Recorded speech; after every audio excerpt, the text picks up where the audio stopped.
Hello world, welcome back to the Razor RC, and it's time to review probably the most controversial RC release of 2023.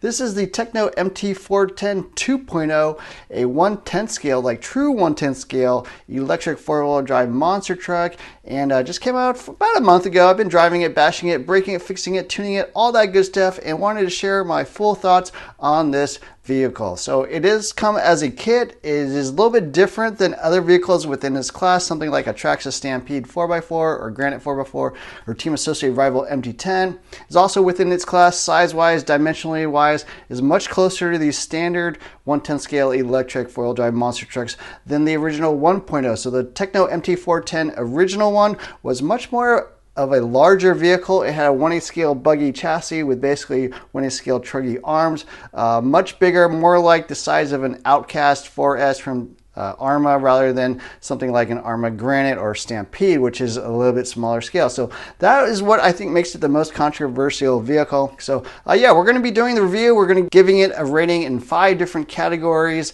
We're going to be talking about the design, the performance, the durability, the support and maintenance, and also the value of the Tekno MT410. Now it is different than other vehicles within its class, but we do grade these vehicles on a curve. So 3 stars would be average within this class, 5 stars would be best in class, and 1 star would be worst in class. So yeah, let's get into the review.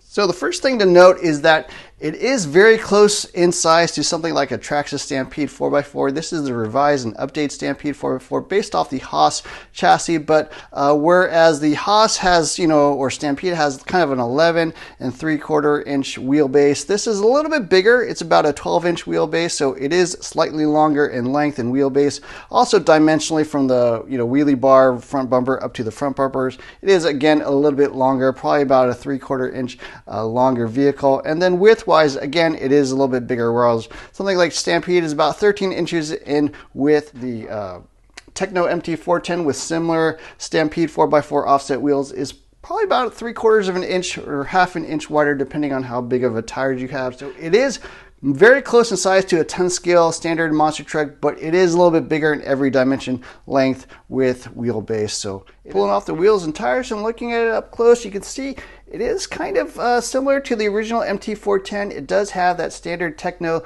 layout where you got the battery on one side, motor ESC on the other. The center differential is very far back in the vehicle, and then something kind of new, they moved the receiver box to the back here behind the battery. It is 2S to 4S capable, although you will need some option parts to run 4S in my opinion. Out of the box, it's really more designed for 2 to 3S. If you want to go 4S, you would want to get a little bit larger battery tray or battery strap, and then probably 17mm hexes. Design-wise, again, a little bit different than the MT410. Some similarities. It is much closer to the SCT410 2.0 that just came out, probably about a month before this. It does have 13mm bore shocks, although it uses larger 16mm bore size springs from the original Tekno MT410. It does have CVAs up front and universals in the back. Much more of a basher, in my opinion. The MT410 was basically cobbled together from existing vehicles like the SCT410 or EB48 SL chassis, and then they mounted basically ET48 arms, diffs, and sort of drivetrain to that. So it is 4S capable like A-scale vehicles, but pretty much just a shrunk down A-scale vehicle. They did make quite a few changes to the vehicle, I think, from the MT410. Much more robust bumpers, front and rear. The old one kind of had these thin or fairly wimpy SCT410 bumpers. Body posts have been redesigned. They look much more robust. Very beefy arms front and back. All steel drivetrain throughout. Does have a fixed motor mount holder, so it does have different holes for different pinion sizes. So again, that is a bit of a difference. And then they went to steel hinge pin braces and the ABCD blocks rather than the aluminum hinge pin braces they used to have with pill inserts. So not as much adjustability on the anti-squat or toe-in, that kind of thing. They just made it a little bit more fixed, so a little bit less tuning options, but a little bit more, I think, basher friendly. Down the middle, it has been redesigned quite a bit. I think the battery tray is quite a bit better. The old one was too close to the center drive shaft, in my opinion. You could definitely damage the battery. Moving the receiver box over to this side, which I think just kind of frees up more space over on the right-hand side where all the electronics are. Stand-up servo. You will obviously have to provide all your own electronics, your own body, your own wheels and tires.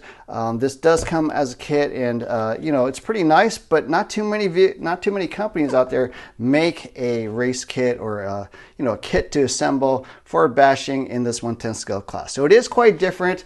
In the design category, I'm actually going to give it 4 stars. I think it's really good. It is an improvement overall from the original MT410 in terms of fixing things that were kind of wrong with the original one. The only things I would say I don't like are the shocks. They went down to 13 millimeter bore shocks. These are pretty much the same design as the other 10 scale vehicles like the EB410 or ET410. Kind of odd that they used large springs on it, but at least you have a lot of nice spring options.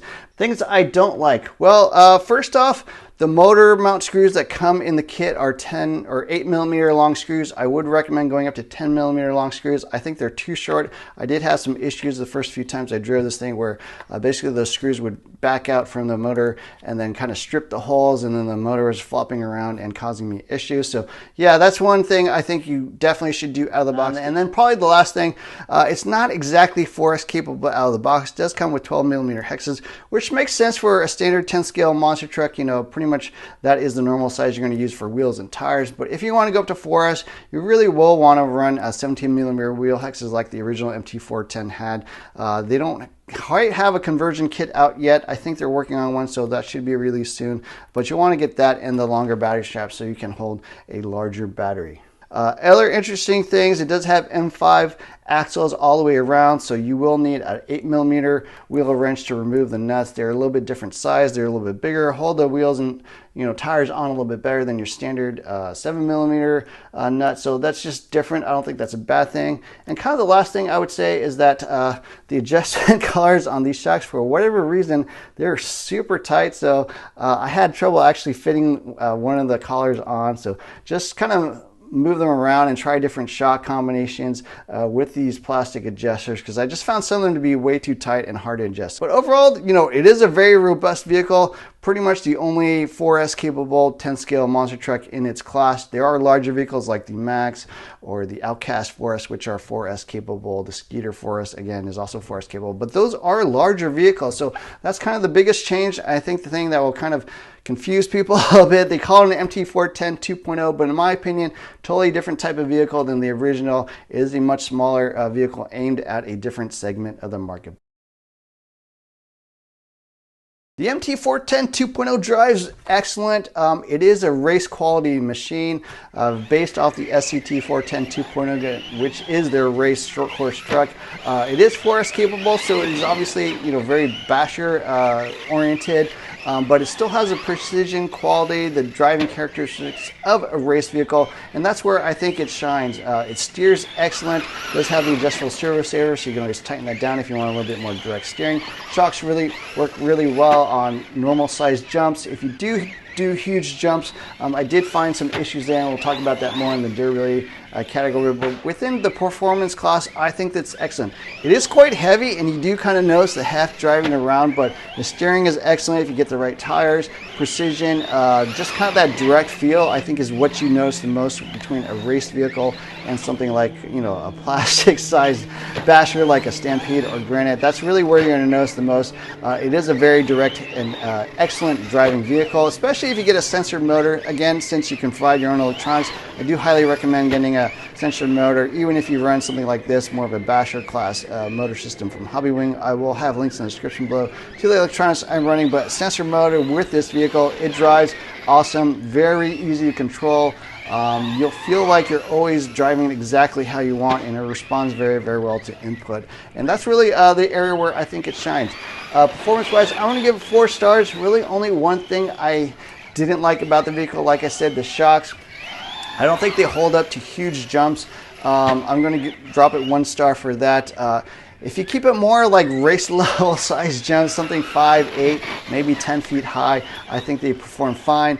But having driven other vehicles, like the original MT410, which had the bigger shocks, I think they work a little bit better on these, heavier vehicles. These size shocks work fine for lighter weight vehicle, but for these giant, huge 20-foot type jumps, I do think they're a little bit undersized. So performance-wise, I'm going to give it 4 stars. Everything is excellent except the way it jumps and lands from those big sends. And you know, since it's force capable, since it's marketed as a basher, I think people are going to want to do that. So in that area, I think it you know, is a little bit down.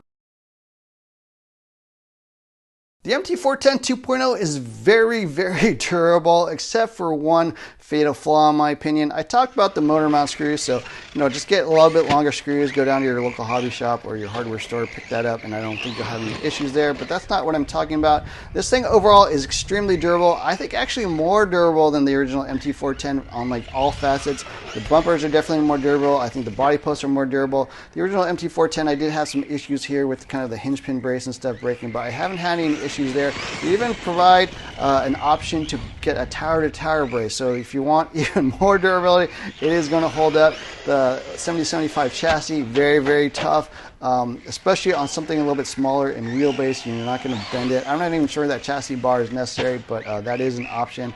Arms, drivetrain, everything on this thing is beefy, you know, as you would expect from a Tekno, very, very durable vehicle. Now, the one problem I did have, and I kind of alluded to it earlier, is that when I did huge jumps, I did have some problems with the shocks. So doing 20-foot high, you know, backflips, that kind of thing up in the air, I did break the pistons on actually 3 of the 4 shocks. So after a few packs, all 3 of them were broken. There are molded 13mm pistons, and I do think there's a little bit of a design issue there. This is kind of my opinion, but most shocks have a little washer underneath the piston, like a metal washer to support that whole piston, kind of redirect the forces and spread it out among the piston. With the molded pistons and no support underneath, on the compression stroke, there's not a whole lot supporting that piston, and 3 of them cracked. So yeah, I do think if you want to do big jumps, I would recommend getting the machined pistons. They do have these machined Delrin pistons. I'm actually running the 8-hole pistons in the front and 5-hole in the rear. Just to provide a little bit less pack. I'm not sure long term if that totally fixes the problem. We'll have to see. I have been doing some big jumps with this, and it has been holding up so far. That's probably my main concern about the durability. The rest of the vehicle seems indestructible. I think even more durable than the original MT410. That seems hard to understand. I did break things on the original MT410. I would say nothing else has broken on this on the 2.0. So that category, that area, I think it's actually been improved. I'm going to give it 4 stars. Really, the shock pistons are the only concern I have durability-wise. You know, we'll see how it goes. I did kind of look into seeing if maybe the original MT410 shocks would fit, but I think they're going to be too big, too long, so probably not really the right answer. But durability-wise, definitely above average, 4 stars. I think overall it is even more robust, even more durable than the original, except for that piston thing.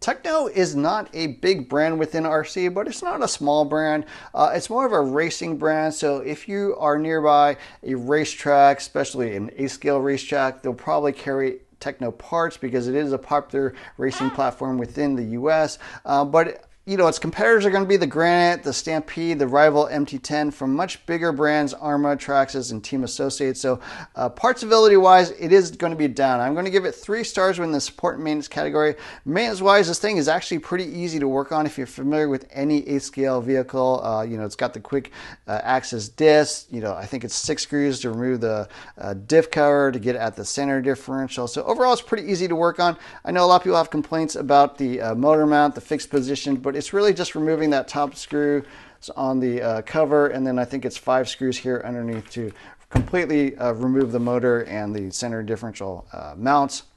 In terms of electronics, yeah, it doesn't have as much space for like super huge power systems. I'm running a Hobbywing Max 10 4S capable ESC and a Hobbywing Max 10 censored motor, and it fits just fine, but not a lot of extra air, space. I think this is a 36 by 65.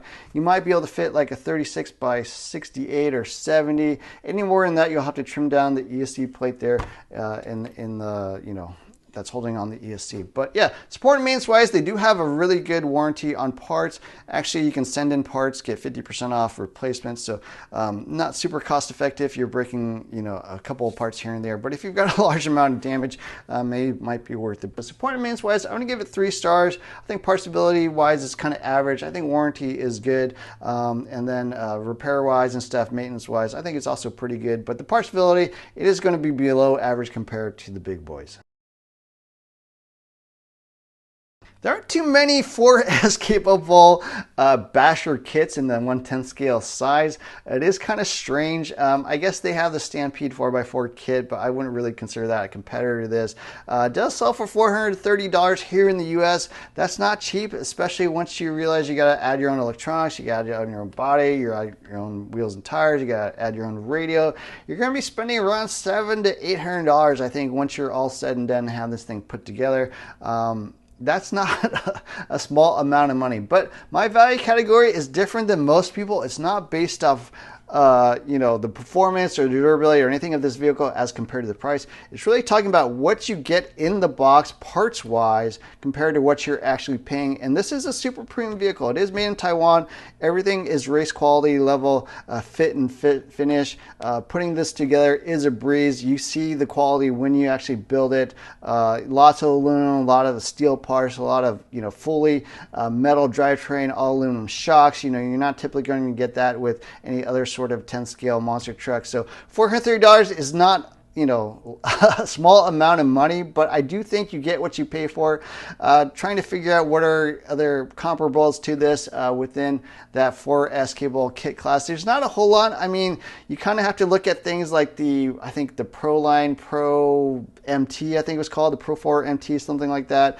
Maybe even something like the SET 410 2.0 or the 10 SET 3.0 that Losi used to sell as a race kit. Those are all around, $480, $500. So $430, I think, for a kit is fair. It's not a great value, of course. Spending $800 on a 10 scale monster truck doesn't make a whole ton of sense for most people, but that's not what we're really talking about. But I think you get what you pay for. I see where that money went, and when you put this together, you see where it meant. It may not be for all people, but 70-75 aluminum shock tires, 70-75 chassis, the Ackerman bar, all that kind of stuff, full steel drivetrain. It is an expensive car to make, but you get it back in what you actually buy. But I'm going to give it 3 stars within the value category.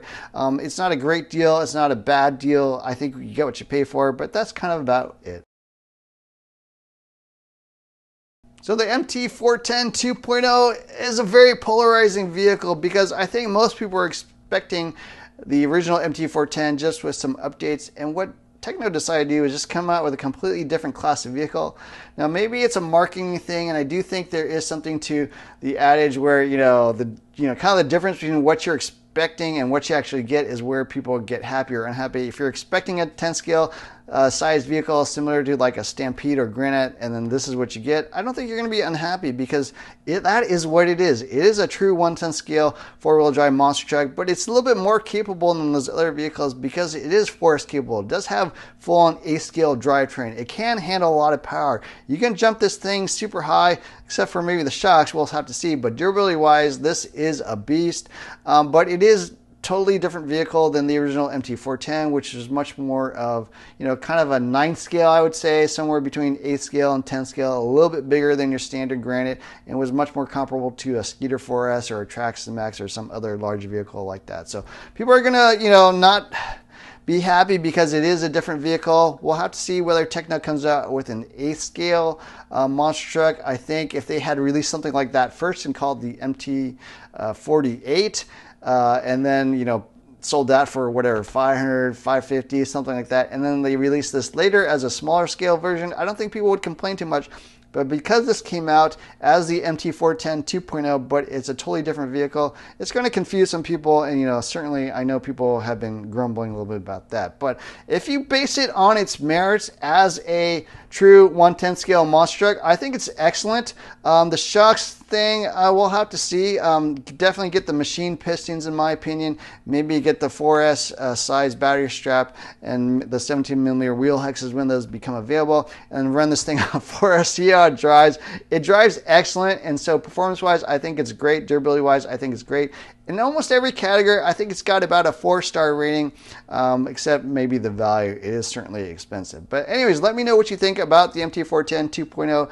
Are you going to pick one of these up? Are you happy with the direction they went? Are you a little bit unhappy with where they're going? Should they come out with an MT48?